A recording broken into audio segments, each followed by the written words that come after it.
झारखंड में आपका घर का सपना कहीं सपना ही ना रह जाए। यदि आप मध्यम वर्गीय परिवार से आते हैं तो एक अदद पक्के मकान का ख्वाब तो भूल ही जाइए। यह कहने के लिए माफ़ी चाहूँगी, लेकिन मौजूदा हालात में यही हकीकत है।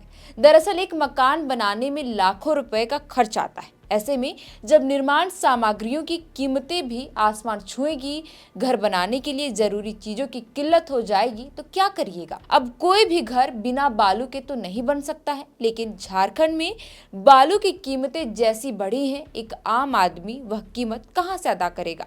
यदि आपके मकान की अनुमानित लागत जितनी है, उसका आधा पैसा यदि बालू में ही खप हो जाए तो क्या किया जा सकता है। सवाल हमने छोड़ा है, जवाब आप कमेंट बॉक्स में दीजिएगा। खैर, हम अपने मुद्दे पर वापस आते हैं। झारखंड में बालू की कीमतों में लगातार इजाफा हो रहा है। एक मध्यम वर्गीय परिवार को घर बनाने में काफी परेशानियां आ रही है। इस मुद्दे पर अब राज्य में सियासत भी तेज हो गई है। आज तो सदन के अंदर भी बालू के मुद्दे पर खूब हंगामा हुआ। इस वीडियो में हम बालू की कीमतों में वृद्धि और उसके कारणों पर चर्चा करेंगे। जानेंगे कि बालू की किल्लत से आम जनजीवन कैसे प्रभावित हुआ है। दैनिक भास्कर में छपी एक रिपोर्ट के मुताबिक राज्य में बालू की किल्लत ऐसी बढ़ गई है कि अपार्टमेंट, निजी घर से लेकर सरकार की पीएम आवास और अबुआ आवास जैसी योजनाएं भी ठप पड़ गई। रिपोर्ट में दावा किया गया है कि राज्य में बालू की किल्लत इतनी बढ़ गई है कि अब बालू बोरी में भरकर बेचा जा रहा है। कई जिलों में तो 20 से 25 रुपए बोरी की दर से बालू ब्लैक में बेचा जा रहा है। इतना ही नहीं, बालू माफिया लोगों से मुंह मांगी कीमत वसूल रहे हैं। आपको बता दें कि पिछले 10 दिनों में ही बालू की कीमत में प्रति हाइवा 12,000 रुपए से अधिक की बढ़ोतरी हो गई है।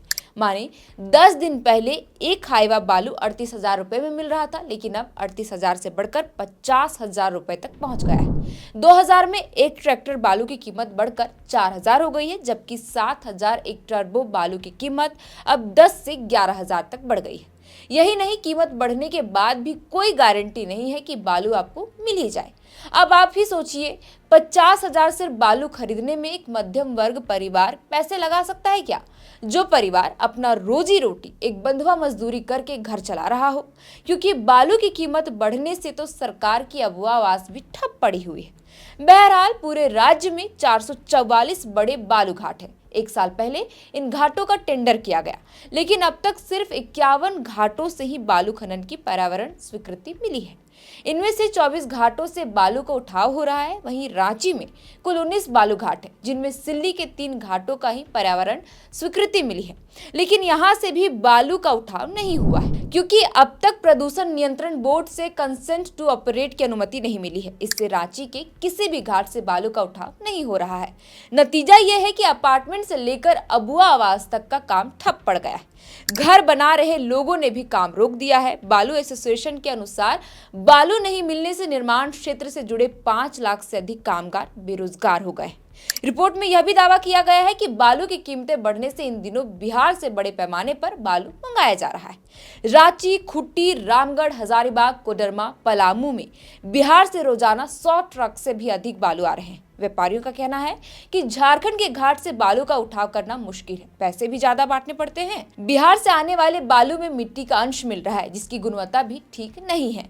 वहीं बालू की बढ़ती कीमत और हो रही कालाबाजारी को लेकर सदन के अंदर बाबूलाल मरांडी ने आवाज उठाया और मुख्यमंत्री हेमंत सोरेन से अपील करते हुए कहा कि यदि संकट का समाधान नहीं किया गया तो राज्य में विकास के काम प्रभावित होंगे। उन्होंने कहा कि बालू घाटों को सही ढंग से नीलामी नहीं होने के कारण इसकी कालाबाजारी हो रही है। राज्य में निर्माण कार्य ठप हो गए हैं। खैर, अब देखना होगा कि बालू की बढ़ रही कीमतों पर हेमंत सरकार रोक लगाने के लिए क्या कुछ करती है। फिलहाल के लिए इस वीडियो में इतना ही। आप देख रहे थे दी फोर्थ पिलर और हमारा नाम है श्रेया रतन। बहुत बहुत शुक्रिया।